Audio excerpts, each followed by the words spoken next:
Africa Content TV.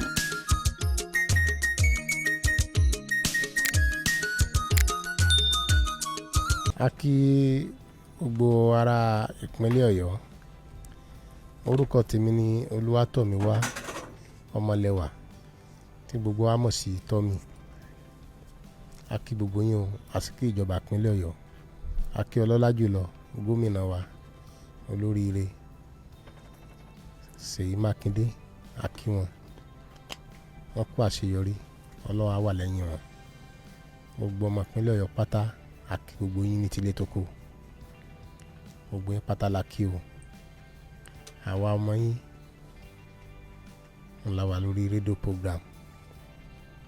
Àwa ni wọ́n ṣẹ̀ṣẹ̀ yàn fún ètò adarí ọkọ̀ nípínlẹ̀ Ọ̀yọ́. A dẹ̀ promise ìjọba ìpínlẹ̀ Ọ̀yọ́ àti ẹ̀yin aráàlú pé a ní disappoint yín. Gbogbo àṣìṣe tí àwa lọ́kọ̀ ti ṣe síwájú, gbogbo ẹ̀yin ọmọ ìpínlẹ̀ Ọ̀yọ́ a fẹ́ jẹ́ kí ẹ foríjì wá. Ní ilé yìí gbogbo wa náà lájọ ṣe. Gbogbo àwọn bíi kùdẹ̀kùdẹ̀ tẹ́ bá ti ń rí kùdẹ̀kùdẹ̀ wa ẹ pè wá. Tí prógrámù bá ń lọ a máa fi àwọn nọ́mbà tí ẹ máa pè sí a máa fi ṣọwọ́ sí yín. Gbogbo bí àṣìṣe wa tẹ́ bá rí pa ṣe ẹ dáríjì wá. A tọrọ àforíjì lọ́wọ́ gbogbo ọmọ ìpínlẹ̀ Ọ̀yọ́ pátápátá kí ẹ dáríjì wá lọ́wọ́ pẹ̀lú yín.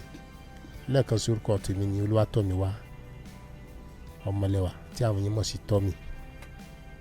A kí gómìnà ìpínlẹ̀ Ọ̀yọ́ ẹnjìnìà Ṣèyí Mákindé. A kí olóòtú ètò yìí Olúwa yóò máa wà pẹ̀lú yín.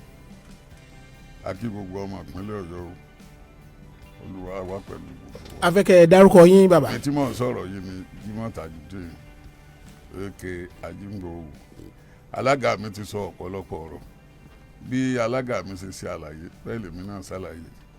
Ọlọ́run ó wà pẹ̀lú wa. Orúkọ mi ni Alhaji Kasali Ajíṣafẹ́ Lawal aka Baba Bọ́lá tí mo jẹ́ secretary fún ẹgbẹ́ PMS. Gẹ́gẹ́ bí nǹkan tí à ń fi dá ìlú lójú ni pé àlàáfíà àti ìrọ̀rùn ó ti dé bá ìpínlẹ̀ Ọ̀yọ́ níwọ̀n ìgbà tó jẹ́ pé gómìnà wa ti gbé àwọn tí wọ́n ní mọ̀ nípa iṣẹ́ ìkalẹ̀, kò sì ní sí wàhálà mọ́lágbára Ọlọ́run látàkùn ẹ̀ lọ. Ẹgbẹ́ kìíní yẹn sí wọn lẹ́nu.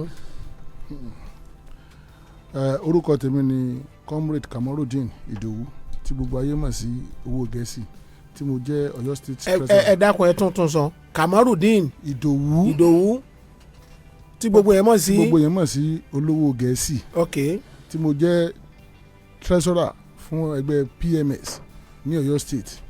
Mo fi àsìkò yìí dúpẹ́ lọ́wọ́ gómìnà wa ẹnjìnìà Olúwaṣèyí Abíọ́dún Mákindé fún ọgbọ́n àti òye tí wọ́n fi ń tò ìpínlẹ̀ Ọ̀yọ́. Ọlọ́run ní jẹ́ kó dàrú mọ́ wọn lọ́wọ́. Àwa ń fi àsìkò ìjẹ́jẹ́ gẹ́gẹ́ bí alága mi ṣe sọ. À ń fi àsìkò ìjẹ́jẹ́ pé a ní bá wọn ní ojú jẹ́. Kò sì ní sí wàhálà kankan nípínlẹ̀ Ọ̀yọ́ mọ́ láti wákàtí àtàsìkò lọ. Gbogbo àṣìṣe tí ẹgbẹ́ onímọ́tò ti ṣe àtọrọ àforíjì bálága mi ṣe sọ. Kí ará ìpínlẹ̀ Ọ̀yọ́ kó dẹ̀ foríjì wá, wọ́n dẹ̀ rí àtúnṣe. Ọlọ́run ní jẹ́ kó bàjẹ́. Orúkọ tèmi ni Alhaji Tirimisi Adeniji eke Lóòpọ̀sí. Mo ń fi àsìkò yìí dúpẹ́ lọ́wọ́ gómìnà wa ní ìpínlẹ̀ Ọ̀yọ́ ẹnjìnìà Olúwaṣèyí ọmọ Mákindé wípé ẹ̀sìn rí wọn ọlọ́ọ̀bà ní jẹ́ kó kán lẹ́sẹ̀. Tí ń rí ọ̀rọ̀ PMS ṣe rí tó wà nílẹ̀ yìí lẹ́ bá fojú sùnà kò rí pé lẹ́nu ọ̀sẹ̀ ìgbà tí wọ́n yàn wá látijọ́ Sunday gbogbo ìlú Ọ̀yọ́ ó ti tùbà ó ti tùsẹ̀ particularly nílùú Ìbàdàn wa yìí. Ṣé wàá rí ìtọ́ lọ tẹ́lẹ̀ yẹn ẹ má jà sọ̀rọ̀ nípa ìtọ́ lọ tẹ́lẹ̀ yẹn mọ́ àwọn tó níṣẹ́ gangan tí wọ́n lè ṣe tí wọ́n ní ìdí àlàáfíà nípínlẹ̀ Ọ̀yọ́ ní Alhaji wa Oluwatomiwa Omolewa pẹ̀lú àwọn àgbìmọ̀ rẹ̀ tẹ́ ẹ bá sì tọ́ bá kù díẹ̀ káàtó pọ̀ wá lórí ẹ̀ a máa dá yín lóhùn. Yeah, good morning everybody here. I'm Alhaji Olajide Abidin. People knows me as Ejiogbe. A kí gómìnà wa fún àlàáfíà tí wọ́n pè padà wá sí ìpínlẹ̀ Ọ̀yọ́. Àlàáfíà náà kò ní di bárúbárú. Thank you very much. Orúkọ mi ni Alhaji Musa Adeleke aka Alubankudi. a dúpẹ́ lọ́wọ́ gómìnà ìpínlẹ̀ Ọ̀yọ́ tí wọ́n wò wá sí lóore o a dẹ̀ dúpẹ́ pé ìpínlẹ̀ Ọ̀yọ́ láti sin lọ bálága ti sọ yóò mọ̀ tùbà yóò mọ̀ tùsẹ́ ní ẹ lè gbọ́ ariwo níbi kankan mọ́ ọlọ́run á dẹ̀ fún wa sí ọlọ́run mọ̀ tí wọ́n lẹ́yìn o. Orúkọ mi ni Honourable Emiola Jelili. I'm the state PRO for the park union system. Àkí gbogbo aráàlú ìpínlẹ̀ Ọ̀yọ́ ọlọ́run ọba yóò máa pẹ̀lú wa. A rí i pé omi tuntun gangan lè ṣe bẹ̀rẹ̀ so lágbára ọlọ́run pẹ̀lú bí alága mi ṣe sọ̀rọ̀ a máa rí àwọn nǹkan tuntun nípa ọ̀rọ̀ ìpòkèpodò ọkọ̀ nípínlẹ̀ Ọ̀yọ́ pẹ̀lú àwọn tí wọ́n wà níbẹ̀ ń sìn I believe pé yà gbogbo àwọn nǹkan tẹ́ bá rí tó jẹ́ kùdìẹ̀kudẹ tó lọ nínú ìjọba tó lọ àwọn ilé they are here to put correction to it lágbára ọlọ́run ọba yóò ṣe é ṣe fún wa thank you very much. ẹ rí ní táwọn olùta ti ṣe meeting ní last week mo sọ̀rọ̀ kan níbẹ̀ mo ní gbogbo àwa tí ajọmọ ẹgbẹ́ awakọ̀ tí a pín yẹlẹyẹlẹ ọmọ inú ilé kan gbogbo wa bàbá kan ni ó bí gbogbo wa tí ìtumọ̀ sí pé Alhaji Lateef Akínsọ́lá Tokyo gbogbo wa la gba wájú wọn kọjá àmọ́ òṣèlú ló pín gbogbo wa yẹlẹyẹlẹ èyí tí Ọlọ́run bá wa tọ́ gómìnà Ṣèyí Mákindé tó bá wa tọ́ wọn sọ́nà lórí ètò ọmọ ẹgbẹ́ awakọ̀ lọ́yọ̀ state ó jẹ́ kí inú wa dùn irú ẹ̀ ò ṣẹlẹ̀ rí tó bá yẹ pé a ti ráwọn gómìnà tó ń gbèrú gbèsè yẹn látẹ̀yìn wá ni irú bá ṣe pínra wa yẹlẹyẹlẹ kò ní sírú ẹ̀ lótìtọ́ àdìtòdodo bẹ́ẹ̀ ṣe sọ̀rọ̀ lẹ́ẹ̀kan àwọn tọ́jọ́gà union tẹ́lẹ̀ wọn bẹ́ ń bí tí ọlọ́ndẹ̀ rọ gbogbo wọn lọ́kàn pẹ̀lú ìtì agbédání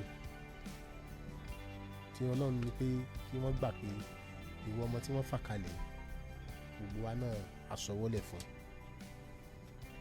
ní àárọ̀ yìí Alhaji Ejogbe ti délé ọ̀dọ̀ mi láti jọ sọ̀rọ̀ bàbá Bọ́lá ti délé ọ̀dọ̀ mi láti jọ sọ̀rọ̀ tó fi mọ́ gbogbo àwọn Alhaji Tirimisi olóńkó sí kí ìfọwọ́sowọ́pọ̀ kó lè wà ká má dojú ti ìjọba ìpínlẹ̀ Ọ̀yọ́ ìyẹn gan múnú èmi gan dùn pé gbogbo wa ti jọ di ọ̀kan náà tá a bá ti ṣàbòsí láàrin ara wa kò sí tó lè dá wa lálẹ́ kò lè sálábù sínú gbogbo àwọn àtàjọ jókòó yìí kí ọlọ́ọ̀bà kó tọ́ wa sọ́nà kí ẹ̀yin ọmọ ìpínlẹ̀ Ọ̀yọ́ kẹ́yìn náà mọ̀ fi àdúrà ara wa ní ọwọ́. ẹ̀yin tí ẹ wà ní orí tébù ìkan èjì ẹ̀ta mo fẹ́ kẹ́ ẹ sọ̀rọ̀ sí ọ̀rọ̀ tí chairman sọ yìí Bọ́ládé ó ti tú ìkòkò yẹn désàlẹ̀ torí kò sí bó ṣe ń lọ táwa mọ̀ bá a ṣe jókòó yìí à ń bá gbogbo yín sọ̀rọ̀ àmọ́ bó ṣe ń lọ ìkan èjì. orúkọ mi ni Alhaji Tirimisi Oluwatomiwa Èkè Oluwatomiwa tí mo jẹ́ financial secretary fún ẹgbẹ́ PMS bí alága wa ti sọ̀rọ̀ yẹn ló ṣe rí o àwọn kùdìẹ̀kudìẹ tó bá kù láàrin wa torí tí ó bá sí kùdìẹ̀kudìẹ ìkùnsínú òtún wa tí kùdìẹ̀kudìẹ tó kù láàrin wa tá a bá ti ń dọ́gbọ́n yanjú ẹ̀ lábẹ́nú sẹ́yìn pé nǹkan ọmọ lọ síwájú ṣùgbọ́n tó bá fi kùdìẹ̀kudìẹ sínú ọ̀rọ̀ ọjọ́ iwájú nìyẹn ṣùgbọ́n ní tí kùdìẹ̀kudìẹ yẹn à ń pera wa alága báyìí bó ṣe rí ní tó àwọn tá a jọ̀gà àwọn tó jọ̀gà nu NURTW bẹ́ẹ̀ náà gbogbo ẹ̀ àtijọ́ ń ṣe nítorí wàá fi jájọ́ mọ́ ṣe ni wípé n ti bẹ́ ń ta yìí ó tó pín ká jẹ ká yó ká ṣe ká tọ́ ọmọ níléèwé kò sí nǹkan tó tá a bá ti rí yẹn ṣe ìfọ̀kànbalẹ̀ gan wà náà dùn àdúrà táwọn aráàlú náà bá sì fi ràn wá lọ́wọ́ yóò mọ ọmọ wa yóò jẹ́ kí iṣẹ́ wa kó máa lọ ní ìlọ́wọ́lọ́sẹ̀ so àwa náà gbèrò pé kí àdúrà kó máa kún iṣẹ́ wa torí tí àlùbáríkà bá ti kún iṣẹ́ kò sí ti à ń fún anybody tọ́lọ́run ní fàlùbáríkà sí ọ̀rọ̀ mi jù báyẹn lọ. Alhaji Ejogbe. mo kí gbogbo ara ilé orúkọ mi ní Alhaji Abidin Ọlájídé Ejogbe adúpẹ́ lọ́wọ́ Ọlọ́run lẹ́ẹ̀kan sí fún gómìnà wa kò sí nǹkan tó le nínú ilé ayé yìí kò sí nǹkan tó le tọ́lọ́run ò lè ṣe mo kàn dúpẹ́ pé the chairman Oluwatomiwa is a very intelligent man and I believe it will do something better to make sure that Oyo State is peaceful. You know, as we as we all here today, so many fashions are here. As my colleague that have just said something now, you know, NURTW, Ritian is here, but as we are saying, no more anything. Everybody is park manager, but I know Tomiwa will be able to do something better to make sure that things are going on as it's supposed to be. O ma ṣe dáadáa láti correct everything so that tí o bá ti sí problem tí o sí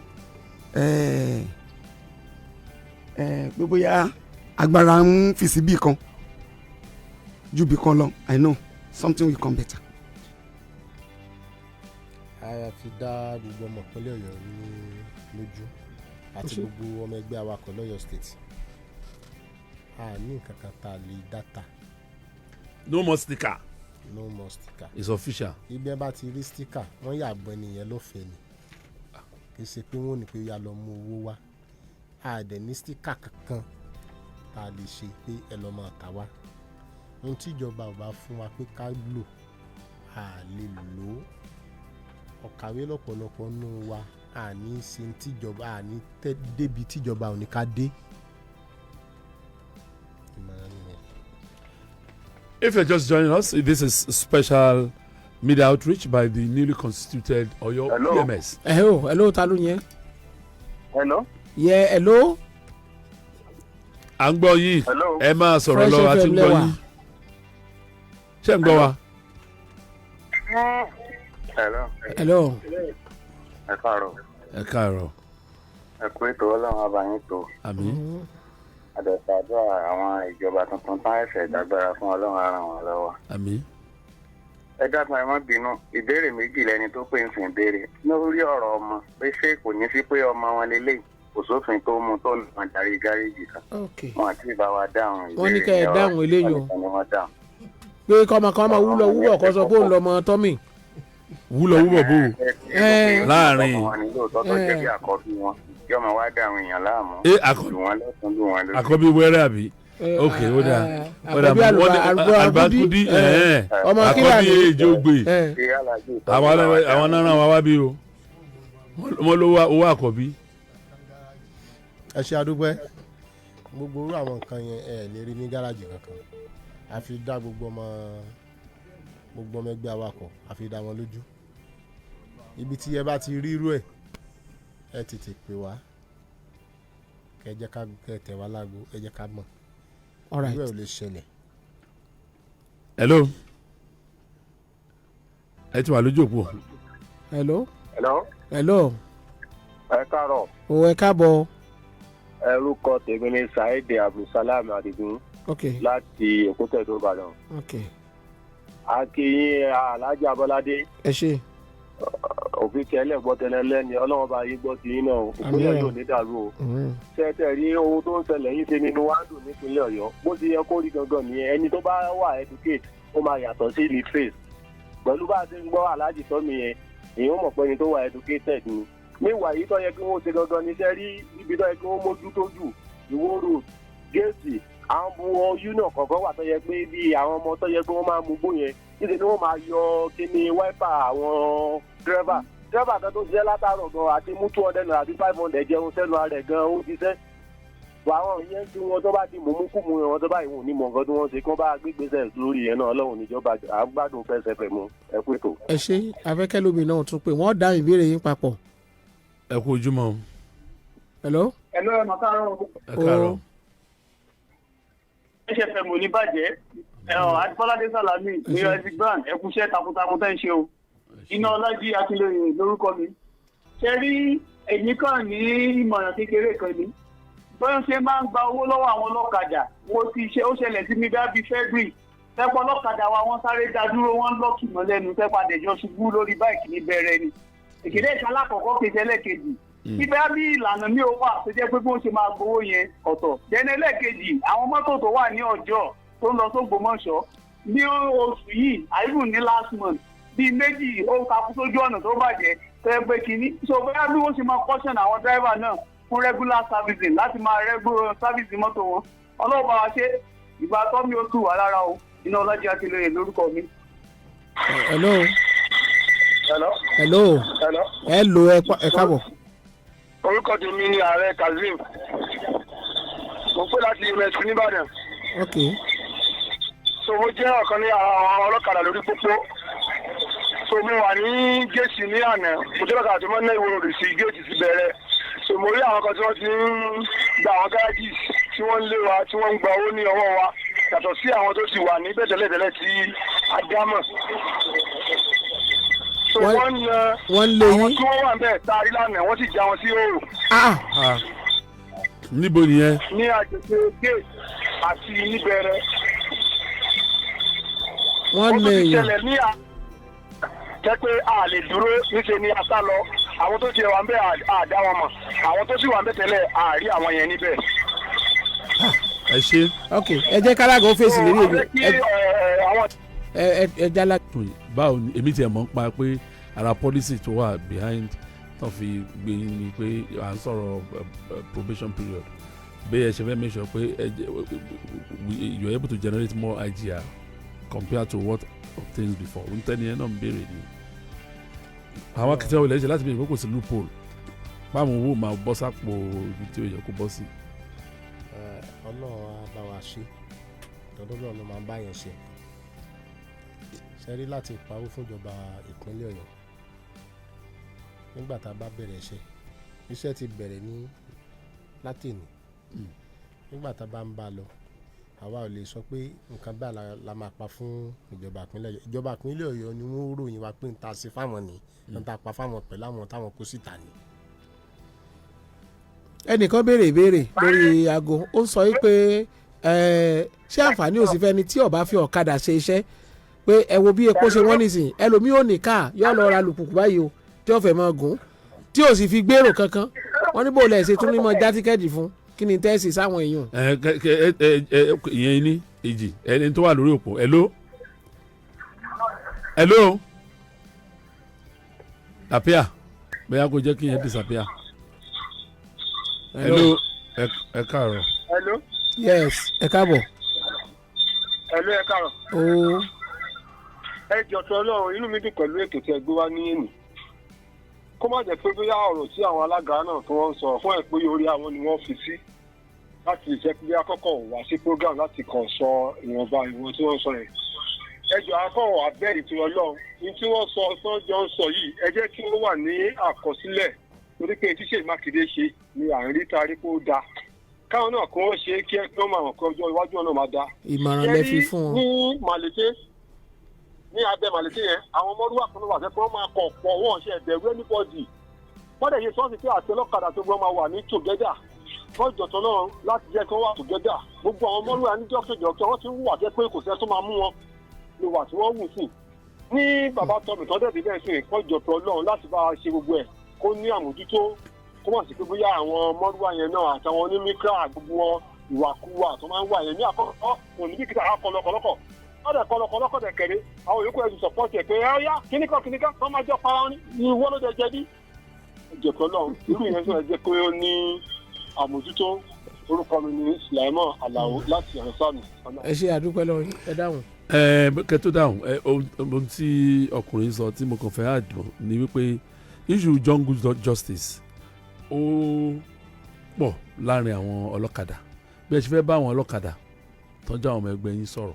tí wọ́n bá sì jẹ̀bi wọn ìfẹ́ gbà pa wọn jẹ̀bi. ọlọ́kadà bó gba wàhálà bó gba wàhálà tọ́ bá dẹ̀ tí wàhálà bá ti ṣẹlẹ̀ báyìí tàbí ẹjọ́ wọn gbé báyìí solidarity ni solidarity ni wọ́n á ti bò yín ojoojúmọ́ náà làwọn èèyàn ń pè wá lórí rédíò lórí ọ̀rọ̀ yìí so báwo ni a ṣe fẹ́ ní ìjọba tuntun under Tomi báwọn ọlọ́kadà ṣe fẹ́ behave pẹ̀lú àwọn ọ̀rọ̀ tí wọ́n béèrè nípa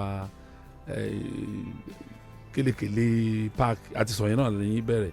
èyún àwògedegbe bọ́lọ̀ ń bá ti ṣe tẹ̀ ìjókòó dáadáa tán fáǹfààní àwa tá a jẹ́ òròyìn ẹja mọ́kọ àwọn tó wà ní ẹ̀ka kọ̀ọ̀kan bẹ́ẹ̀ eléyìí ló dé ẹ̀ka ìmúkálímẹ́ntà tètè mọ̀ pé torí pé gbogbo àná kọ́ lámọ̀ dààmú Tomi. I need the government is has said there will be a number that will be wired into the central command of operation boss that we can always call. I'm sure àwọn recommendation town hall yẹn nìyẹn. ṣé nọ́mbà yẹn ti jáde àbí kò ti jáde. nọ́mbà yẹn máa jáde kò tí ì dọ̀wọ́ wa. ok wọ́n nọ́mbà yẹn máa jáde. all right.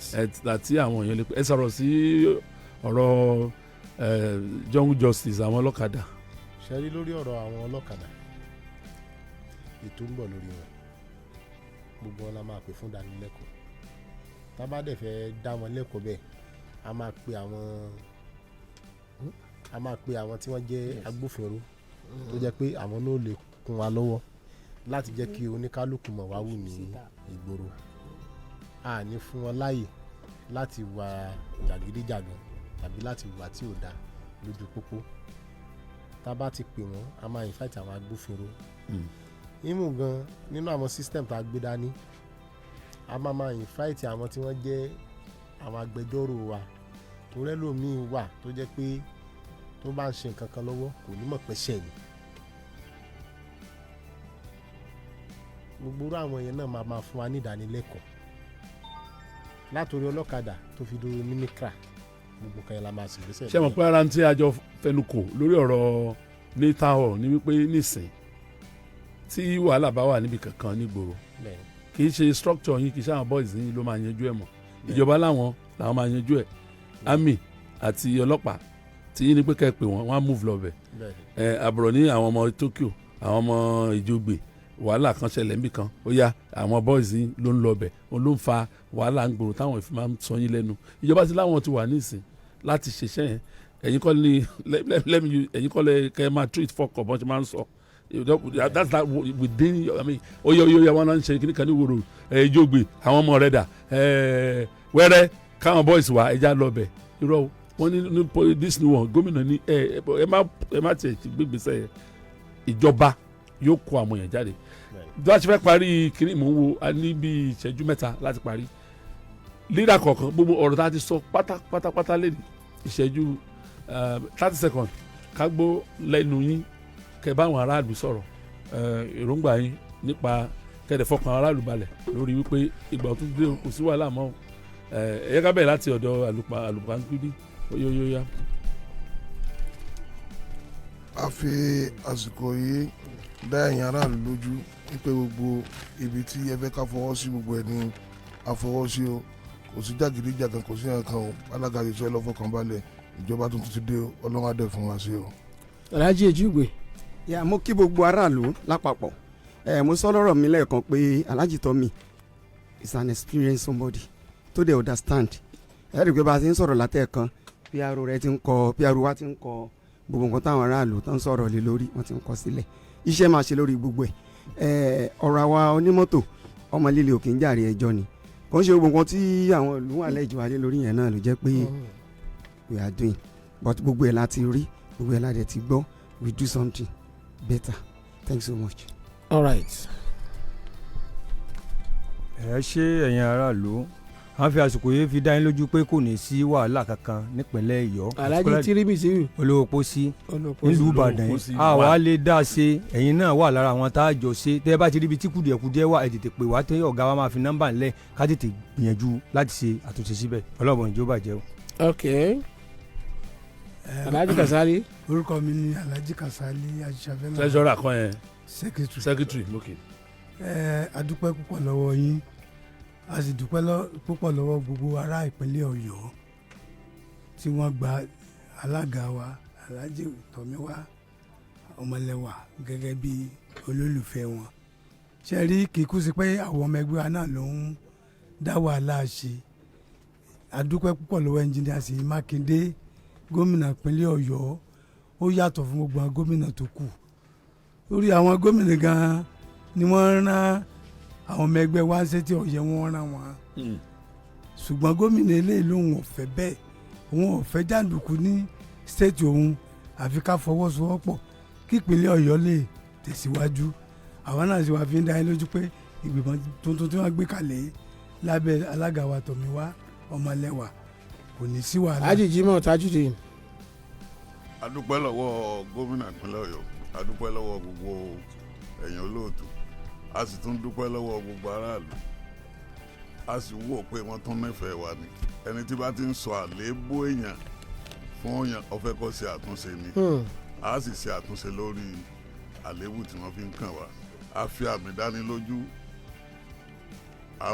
dánilójú hàn wọ́n pé kò ní sí ìyọnu ní Ọ̀yọ́ state. comrade Kamoru olówó Gẹ̀ẹ́sì. ẹ ṣe olóòtú à ń fi àsìkò yìí dúpẹ́ lọ́wọ́ gbogbo aráàlú a sì ń fi ìdánilójú hàn wípé láti bí a ṣe ń jáde nínú stúdíò yìí ẹ sì máa rí àpẹẹrẹ rere láti abẹ́ alága wa ní ìpínlẹ̀ Ọ̀yọ́ tí a fọ ìlú yìí mọ́ tí ó sì ní sí jàgídíjàgan mọ́ ẹ ṣe púpọ̀. all right. wẹ́rẹ́. èmi ni Alhaji Adigun Amúlẹ́sẹ̀. ok. orúkọ rere ó sàn ju wúrà fàdákà lọ tí ogún bá dẹ̀ sí jẹ lónìí ọgbọ̀n ó jẹ̀bọ̀ ìwà tí ìwọ bá wù lónìí yóò tẹ̀ ní ọjọ́ ọ̀la á ṣe rere o ọ̀rọ̀ wo ni dáàbò. afẹ́kálà bí ọ jẹ̀bọ̀ nípínlẹ̀ Ọ̀yọ́ báyìí. á sọ̀kalẹ̀ ayọ̀. ẹ ṣeun Alhaji Amúlẹ́sẹ̀. wẹ́rẹ́ Hamidu kò sóògùn mọ́ kò sọ tẹ́ ẹ mọ́ kò sóògùn mọ́ kò sọ tẹ́ ẹ mọ́ o àbí ó yá. orúkọ mi ni Alhaji Hamidu Mustapha aka wẹ́rẹ́ níṣẹ́ olúwa ní orúkọ Ọlọ́run ọba àtìlẹ́yìn Ànábì Muhammad a fi orúkọ gómìnà wa Ṣèyí Mákindé a fi dá gbogbo ọmọ ìpínlẹ̀ Ọ̀yọ́ lábẹ́ alága mi Abdulwasiu Tomiwa wípé gbogbo ntí ìjọba bá ní kí a máa ṣe pátá òun la máa tẹ̀lé a ò sì ní ṣìṣe mo nígbàgbọ́ wípé ní ìpínlẹ̀ Ọ̀yọ́ yìí iṣẹ́ rere tí nípa pẹ̀lú tí wọ́n gbé kalẹ̀ yìí iṣẹ́ rere tá a máa ṣe kódà gómìnà yẹn mọ̀ fún wa ní owó oṣù tí wọ́n mọ̀ fi tẹ́ wa lọ́rùn. ẹ ṣeun nínú wàtá bá máa wù sí ìpínlẹ̀ Ọ̀yọ́ lápapọ̀. ọjọ́ ti lọ vote of thanks. ẹ̀mí ọlá PRO. lórúkọ alága mi Alhaji Oluwatomiwa Omolewa àti gbogbo ìgbìmọ̀ tuntun tíjọba ìṣẹ̀yẹ̀ fún ẹgbẹ́ PMS